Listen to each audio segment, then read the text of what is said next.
ఇవాల్టి చర్చకు స్వాగతం. ఈరోజు మనం ఒక చాలా ముఖ్యమైన ప్రశ్నను చూద్దాం. మనం ఎప్పుడూ జ్ఞానోదయం, నిర్వాణం ఇలాంటి పెద్ద పెద్ద మాటల గురించి మాట్లాడుకుంటాం. కానీ అసలా ప్రయాణం ఎక్కడ మొదలవుతుంది? అవును, చాలామంది నేరుగా పైకి వెళ్ళిపోవాలని చూస్తారు. అదే, ఒక భవనం కట్టాలంటే ముందు పునాది వేయాలి కదా. హ్మ్, అలాగే మన మనస్సులో ఈ జ్ఞానోదయం యొక్క 7 కారకాలు అంటే సత్తభోజంగాను పెంపొందించడానికి దానికి కావలసిన ఆ పునాది ఏంటి?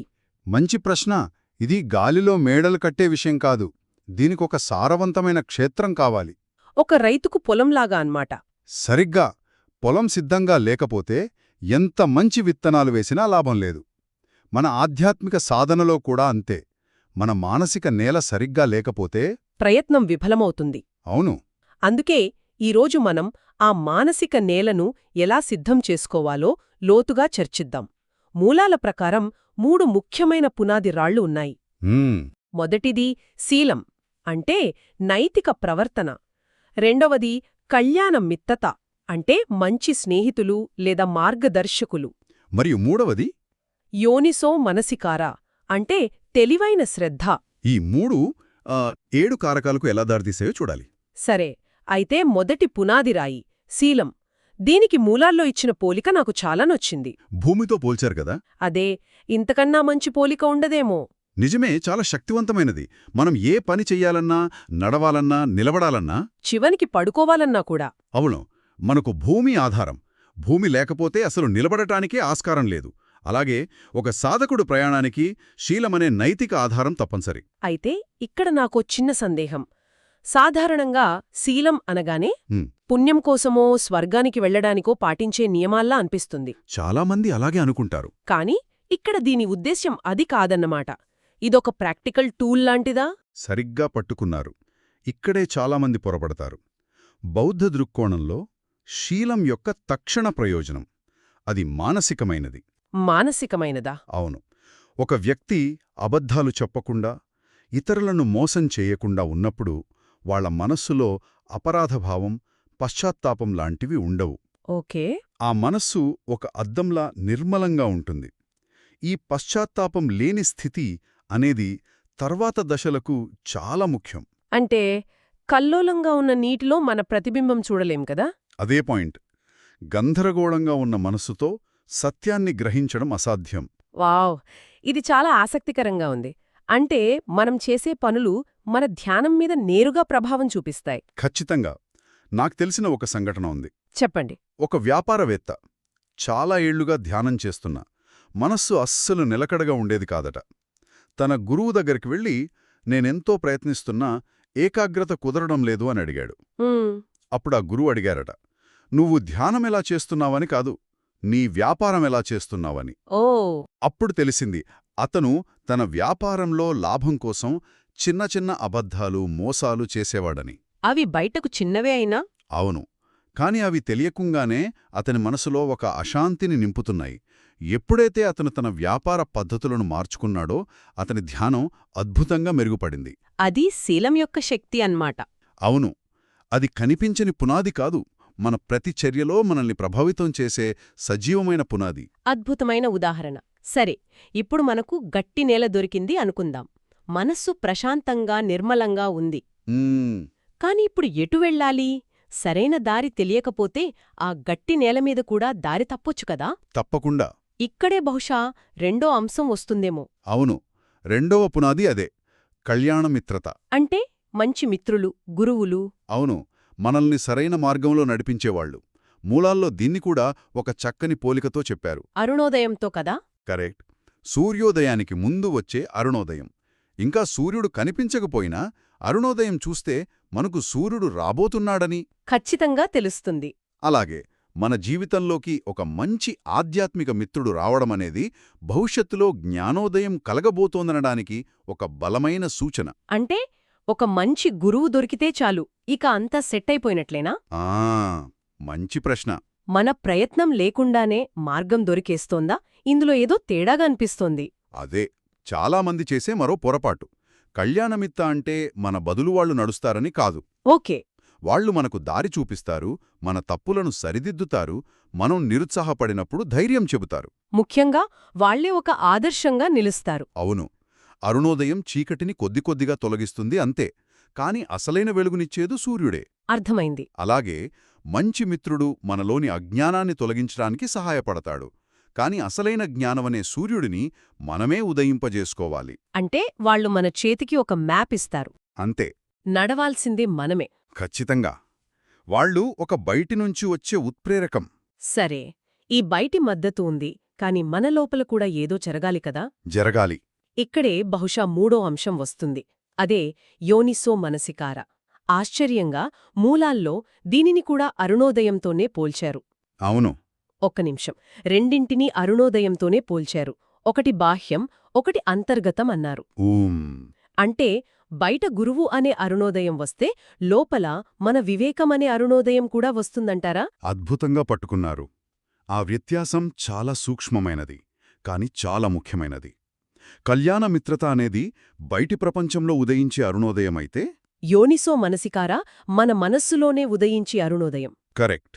యోనిసో మనసికార అంటే తెలివైన శ్రద్ధ.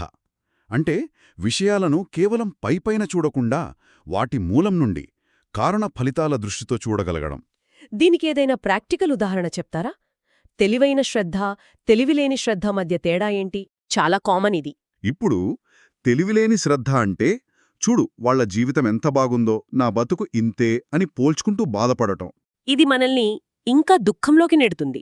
అవును. అదే యోనిసో మనసికారాతో చూస్తే మనమిలా ప్రశ్నించుకుంటాం. ఎలా?